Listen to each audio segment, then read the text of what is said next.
In the name of Allah, who is most merciful and beneficial. Today we will discuss chapter 1 of the Specific Relief Act, that is relating of the recovering of possession of property. If we talk about the property have two main kinds, as for movable and immovable property. So today our topic is just focus on immovable property possession of immovable property. How to get possession when the on about the immovable property. So section 8, section 9, these are both section deals with the possession of immovable property. We are not talking about the movable property. I am just talking about possession of immovable property, section 8 and 9 today we discuss. So section 8 defines recovery of specific immovable property. अब section 8 हमें ये बताता है कि अगर आपने कोई भी स्पेसिफिक इमूवेबल प्रॉपर्टी है उसको आपने रिकवर करवाना है, ठीक है। उसकी रिकवरी के लिए सेक्शन 8 हमें गाइडलाइंस देगा कि a person entitle to possession of a specific immovable property में recover.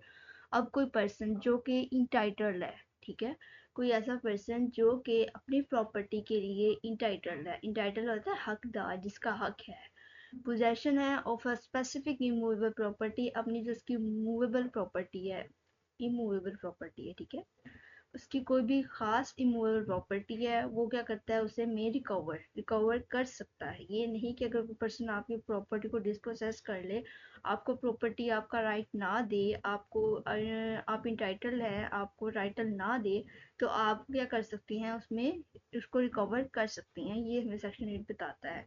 It is then prescribed by the Code of Civil Procedure Code. You have to follow all the steps that is explained in CPC. It means to Civil Procedure Code. Civil Procedure Code के अंदर जो भी steps दिए गए हैं, आप उसको follow करते हुए अपना जो टाइटल है उसे रिकवर करवा सकते हैं जिसकी आप इंटाइटल्ड हैं। ओके, इमूवेबल प्रॉपर्टी की बात हो रही है, we are not talking about movable but just talking about the immovable property. Next video we will discuss movable property. अच्छा, तो अब आप ये सोच रहे होंगे कि सिविल प्रोसीजर कोड के अंदर स्टेप्स, वही स्टेप्स फॉलो करने हैं। जैसे कि सबसे पहले आपने क्या करना है, प्लेंट फाइल करनी है।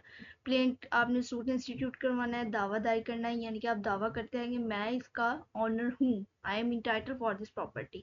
तो आप क्या कर रहे हैं, दावा करते हैं, जाके आप इंस्टीट्यूट करवाते हैं। जब आप सूट इंस्टीट्यूट करवा देते हैं तो फिर क्या होता है, समन इशू होता है अदर पार्टी को।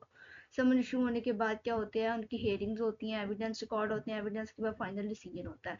तो ये सब ऐसा प्रोसीजर जिसके अंदर विटनेसेस वगैरह जो भी कोर्ट का प्रोसीजर हम अडॉप्ट करते हैं वो सब कुछ। और जब सेकंड पार्टी आती है, जब समन इशू होते हैं, तो उसके बाद सेकंड पार्टी आके रिटन स्टेटमेंट सबमिट करवाती है, फिर उसके बाद एविडेंस रिकॉर्ड किए जाते हैं। उसके बाद जज जो है वो सब कुछ देखता है, दोनों पार्टीज की हेयरिंग होती है, दोनों के विटनेसेस को बुलाया जाता है, वट्सएवर जो भी केस की नेचर हो उसके अकॉर्डिंग एविडेंस रिकॉर्ड किए जाते हैं, फिर फाइनल डिसीजन दिया जाता है आर्ग्यूमेंट्स के बाद। तो कहने का मतलब है कि हर वो प्रोसीजर अडॉप्ट किया जाता है जो कि सीपीसी में एक्सप्लेन है। पहले तो जाना है आपने, वहाँ जाके प्लेट फाइल करनी है, और उसके बाद फिर वो समन इशू हो जाएंगे, फिर वो पार्टीज आएंगी, फिर वो अपना रिटर्न स्टेटमेंट देंगी।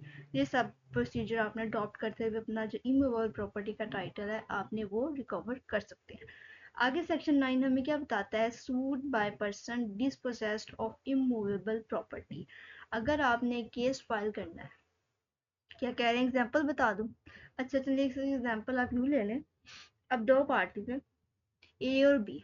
ए और बी दोनों के पास कोई भी प्रॉपर्टी है, वो उनको इनहेरिटेंस हुई है। ए जो है वो अपनी प्रॉपर्टी क्लेम करता है, उसको पता है वो टाइटल है।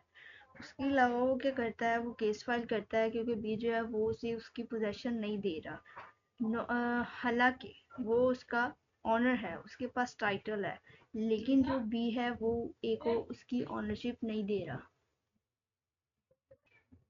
वो सारा प्रोसीजर आपने अडॉप्ट करना है जो सिविल। अच्छा, तो मैं बात कर रही थी कि पार्टीज की। अब बी जो है वो उसको पोजेशन नहीं दे रहा, तो ए क्या करेगा, वो सूट इंस्टीट्यूट करवाएगा फॉर द टाइटल, ठीक है, क्योंकि उसका भी टाइटल है, वो भी इंटाइटल्ड है, उसका भी उतना ही हक है जितना बी का है। तो कोई भी ऐसा डिस्प्यूट अराइज हो जाता है इमूवेबल प्रॉपर्टी के रिगार्डिंग, आपका जो पोजेशन है आप उसका पोजेशन लेना चाहते हैं, वो बी ये बात की बात कहता है कि ठीक है तुम्हें टाइटल मैं दूंगा, लेकिन उसे पोजेशन नहीं देता। तो उसने उसे पोजेशन लेनी है क्योंकि टाइटल भी है, तो वो क्या करेगा, अपना टाइटल जो है वो क्या करेगा, प्रूव करेगा कोर्ट के अंदर। जब वो प्रूव हो जाएगा तो कोर्ट क्या करेगी, डिसीजन देगी उसके फेवर में। उसको प्रूव करना पड़ेगा कि उसका टाइटल है और वो इंटाइटल्ड है, then the court will decision in favour of the A. Okay हो गया, ये बात है सेक्शन 8 के अंदर। आपने पोजेशन लेनी होती है स्पेसिफिक इमूवेबल प्रॉपर्टी की। अब सेक्शन 9 हमें क्या एक्सप्लेन करता है, सेक्शन 9 हमें ये बताता है कि suit by person dispossessed of immovable property. अब सेक्शन 9 के अंदर बात बयान हो रही है, अगर आपने सूट करना है किसी पर्सन के खिलाफ फॉर डिसपोजेस्ड ऑफ इमूवेबल प्रॉपर्टी, जो प्रॉपर्टी है वो क्या हो गई है, डिसपोजेस्ड। आपको कोई भी पर्सन ए या बी, एक क्या है, एक अपनी किसी अपने ये रेंट पे रह रहा था जैसे भी है, उसको क्या किया जाता है, उसको डिस्पोजेस्ट कर दिया जाता है, उसको विदाउट हिज कंसेंट, उसकी मर्जी के खिलाफ। वो चाहता नहीं कि मैं जाऊँ। आपने पहले से पोजेशन दी, जैसे कि हमने पहले बात जो स्टूडेंट में पढ़ी थी कि जब उसके पास पोजेशन होती है वही ओनर कंसिडर किया जाता है। 90% 99% ये कंसिडर किया जाएगा यही ओनर है।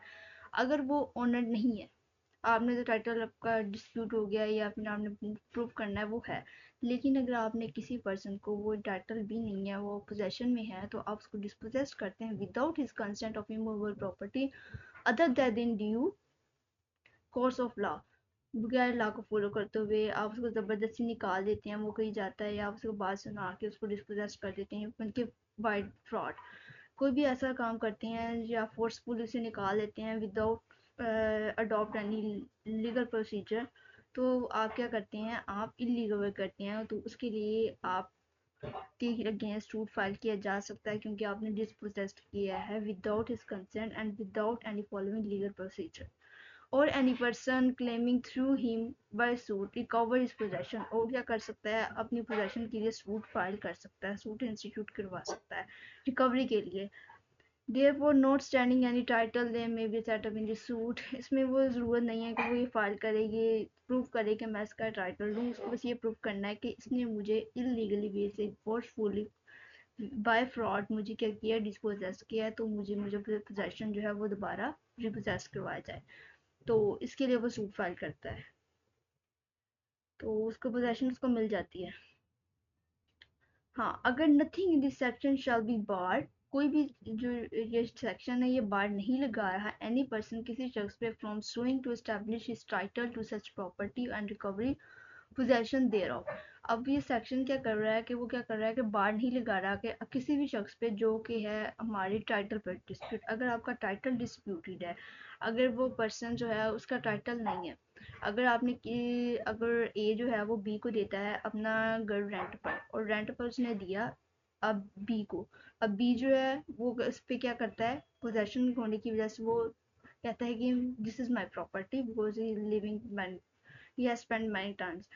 तो उसके लिए क्या करते हैं, तो फिर वो ए जो है वो चला जाता है कोर्ट, क्योंकि उसका टाइटल है और उसने रिकवरी ऑफ पोजेशन करवानी है।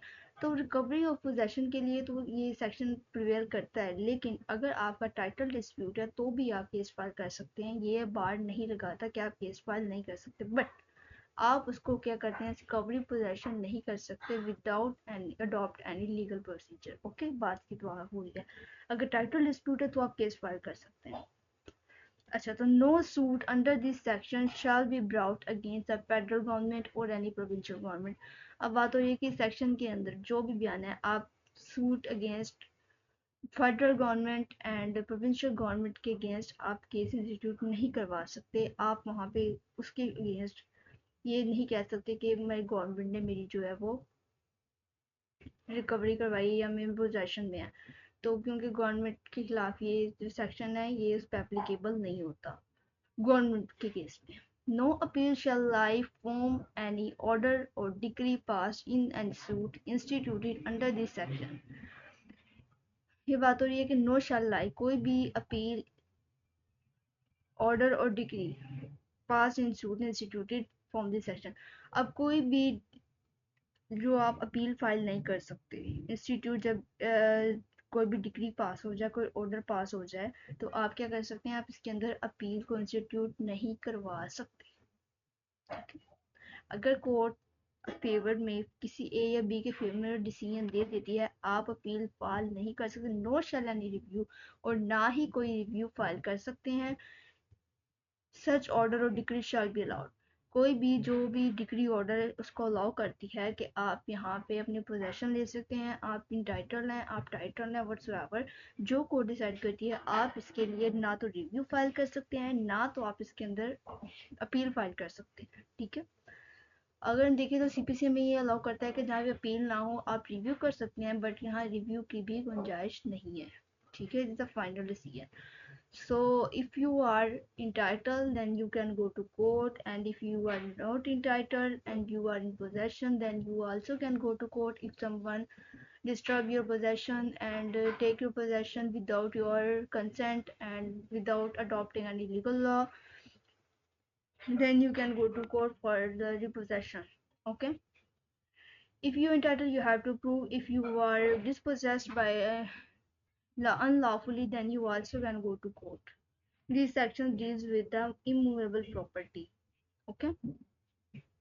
For any case, you have to file under this section for the possession of immovable property.